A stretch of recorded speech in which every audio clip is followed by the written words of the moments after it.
আসসালামু আলাইকুম সম্মানিত মাছ চাষি ভাই বন্ধুগণ, আজকে আপনারা আমাদের ভিডিওর মধ্যে দেখতে পাচ্ছেন 2025 সালের অরিজিনাল হাইব্রিড কালীবাউস মাছের পোনা। আজকে আমি আপনাদের সামনে এই কালীবাউস মাছ সম্পর্কে কিছু কথা বলবো।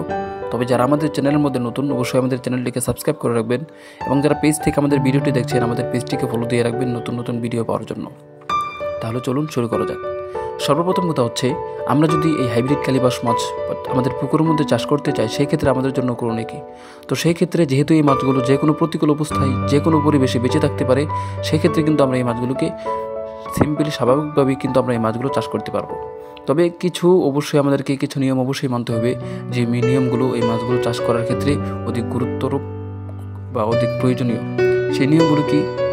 তো আমরা জানি এই কালীবাউস মাছ স্বাভাবিকভাবে সাধারণত অধিকাংশ মাছই কিন্তু আপনার পুকুরের পাড় ভাঙার অভ্যাস থাকে। এই মাছেরও কিছু রয়েছে, তো সেই ক্ষেত্রে অবশ্যই আমরা পুকুরের পাড়টিকে শক্তভাবে বেঁধে নেব, যেন এই মাছগুলো পুকুরের পাড়ের কোনো ক্ষতি না করতে পারে। আরেকটি বিষয় হচ্ছে যে বর্ষাকালে কিন্তু এই মাছগুলো এক পুকুর থেকে আরেক পুকুরে চলে যায় পাড়গুলো উঁচু বেশি কম থাকার কারণে। তো সেক্ষেত্রে অবশ্যই আমাদেরকে পাড়গুলো একটু উঁচু করে নিতে হবে, যেন বর্ষাকালে পানি বাড়লেও মাছগুলো যেন আমাদের পুকুরের মধ্যে থাকতে পারে। মাছ চাষি ভাই বন্ধুগণ, আরেকটি বিষয় হচ্ছে, যেটি খুব গুরুত্বপূর্ণ বিষয়, যে পুকুরের চতুর্পাশে যদি কোনো গাছপালা থেকে থাকে, অবশ্যই আমরা গাছপালা কেটে দেব যদি সম্ভব হয়। আর যদি সম্ভব না হয় তাহলে গাছপালার ডালপালা আমরা কেটে দেবো, যেন পুকুরের মধ্যে কোনো ধরনের ময়লা না পড়ে। কেননা পুকুরের মধ্যে কিন্তু ময়লা পড়লে মাছগুলো ধ্বংস হওয়ার সম্ভাবনা রয়েছে গ্যাস তৈরি হওয়ার কারণে। মাছ চাষি ভাই বন্ধুগণ, এবার হচ্ছে এই মাছের পুকুরের তলা।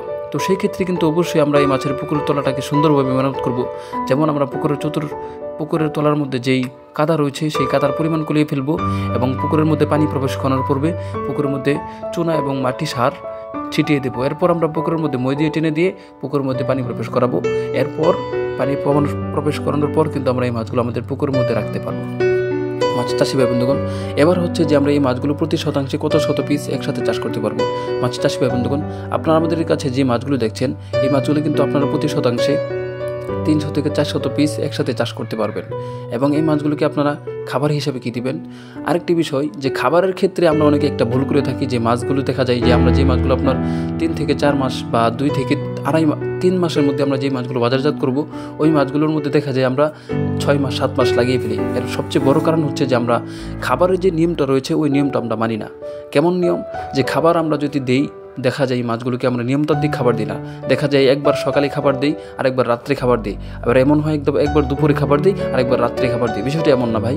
আমাদেরকে যদি মাছগুলো অল্প কয়েকদিনে বাজারজাত করতে চাই, সেক্ষেত্রে কিন্তু আমাদেরকে অবশ্যই নিয়মতান্ত্রিক, যদি আমরা মাছগুলোকে সকালে খাবার দিই তাহলে প্রতিদিন সকালে এবং প্রতিদিন রাত্রে এই 2 বেলা খাবার দিতে হবে। আর যদি আমরা 2 বেলা খাবার দিই, এক্ষেত্রে কিন্তু আমাদের একটা সময় নির্ধারণ করে নিতে হবে। আমরা যদি এলোমেলো সময় যদি মাছগুলোকে খাবার দিই, এক্ষেত্রে কিন্তু আমাদের দেখা যাবে যে মাছগুলো ক্ষতি হওয়ার সম্ভাবনা অবশ্যই রয়েছে। তো মাছ চাষি ভাই বন্ধুগণ, আপনারা এই মাছগুলো কিন্তু আপনারা ফিড জাতীয় যে সমস্ত খাবার রয়েছে, এই সমস্ত খাবার আপনারা এই মাছগুলোকে বেশি দিবেন, তাহলে কিন্তু অতি দ্রুত এই মাছগুলো অতি তাড়াতাড়ি বড় হবে এবং আপনারা কিন্তু অতি তাড়াতাড়ি মাছগুলোকে বাজারজাত করতে পারবেন। মাছ চাষি ভাই বন্ধুগণ, আমাদের ভিডিওটি ভালো লেগে থাকলে অবশ্যই আমাদের চ্যানেলটিকে সাবস্ক্রাইব করতে ভুলবেন না, এবং মাছ সম্পর্কে যে কোনো তথ্য পরামর্শ জানতে চাইলে আমাদের হোম স্ক্রিনে দেওয়া নম্বরে যোগাযোগ করতে পারেন। ধন্যবাদ সবাইকে আমাদের ভিডিওটি দেখার জন্য।